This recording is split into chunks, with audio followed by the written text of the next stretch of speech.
Hey friends, welcome back to more Reddit stories about entitled people, Karens, and everything in between. So make sure to subscribe if you haven't yet, and we're getting right into today's Reddit posts.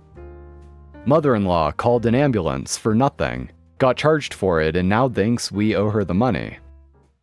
A few weeks ago, my father-in-law died, and even though he was very ill for a long time and his death was expected, it still hit us hard. My wife is an only child, and now that father-in-law is gone, we felt real pity for mother-in-law, who lost her life partner of 36 years. That's why we accepted her into our house, so that she wouldn't be alone in her house so soon after the funeral. We wanted to let her know that we're here, ready to be there for her and help her. We agreed that she will stay with us for a while to keep her company. I have never had a very good relationship with my mother-in-law, mainly because I'm schizophrenic. She did everything she could to try and persuade her daughter to break up with me and stop our wedding, but failed. My wife had always been very determined to be with me, and I admire her ability to stand up to her mother, whatever the case might be. Mother-in-law is afraid of me. It doesn't matter to her that I can keep a job, make money, and for the most part live a full independent life. She believes I'm an unpredictable person who can attack at any moment. My wife and I both have talked to her about this multiple times. It's not the Middle Ages anymore when people with mental illnesses were locked away. Yes, even with the medication, the symptoms flare up from time to time. I have told mother-in-law many times that she had absolutely no reason to be afraid of me, but whenever I'm around, she looks at me as if I'm a rabid dog or something. She's been living with us for a few days now, and for the first few days, everything was more or less okay. Now we're kind of considering telling her to go back to her own house. Yesterday I had gone to bed early, but I couldn't really fall asleep for a while.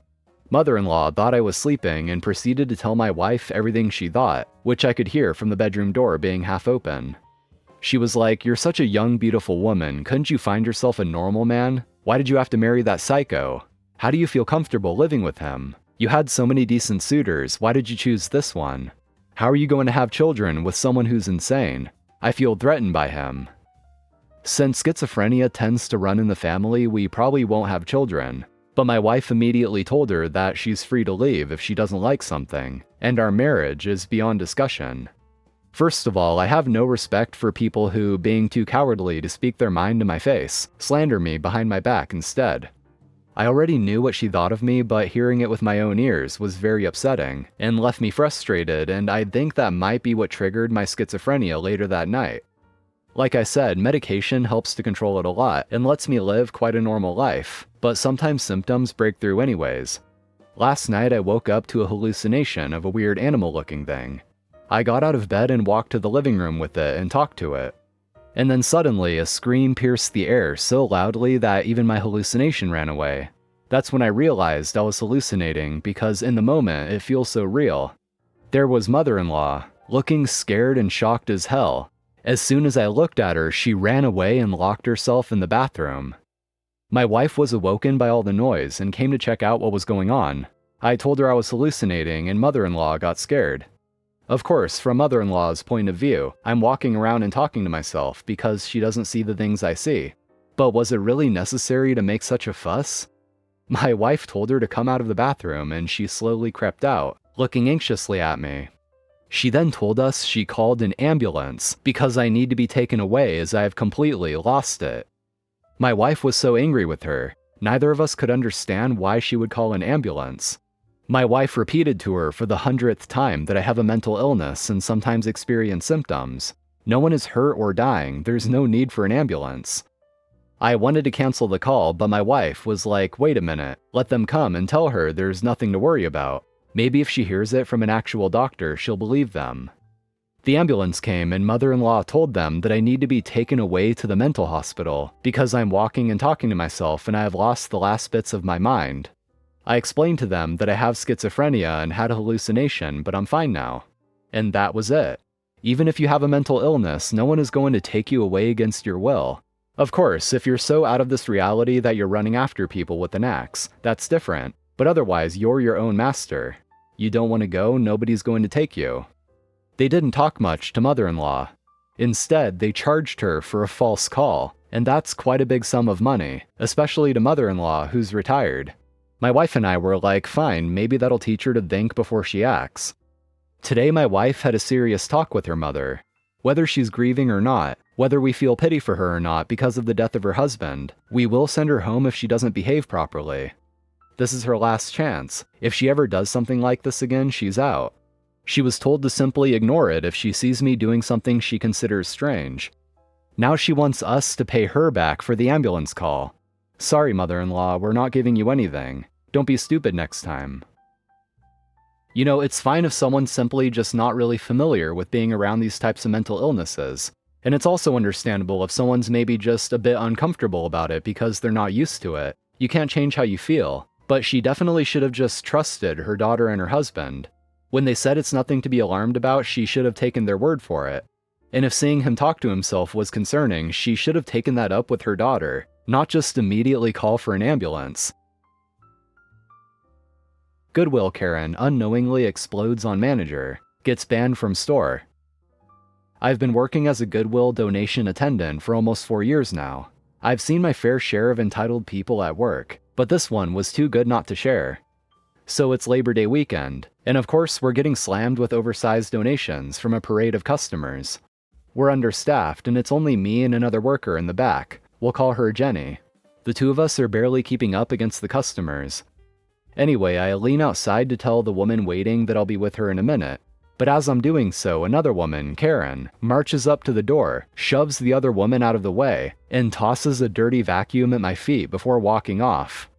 Karen's car was at the back of the line.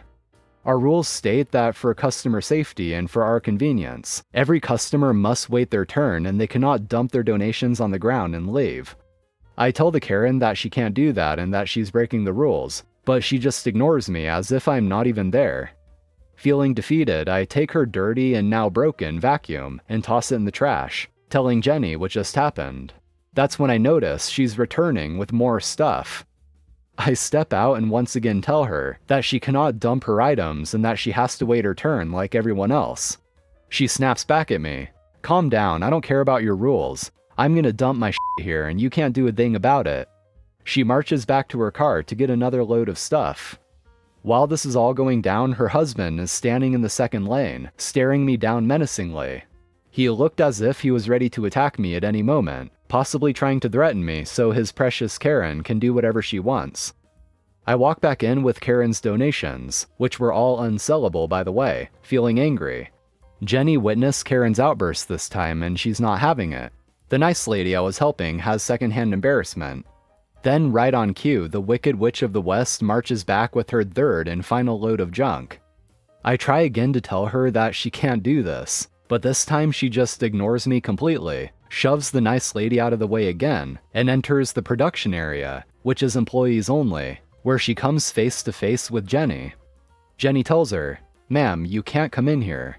And Karen goes ballistic. She throws her trash at Jenny and says, "This is f***ing Goodwill. I'm giving you free shit, aren't I? F*** off," before stomping out of the building. When Karen tries to leave, 2 more cars pull up in the line behind her, trapping her in the line. Karen is absolutely seething at this point, comes out of her car and over to me and barks, "Go get your manager, I'm going to f***ing get you fired." I smugly grin from ear to ear and reply, "Oh, you mean that manager? The one you just told to f*** off?" Plot twist. Jenny is the manager.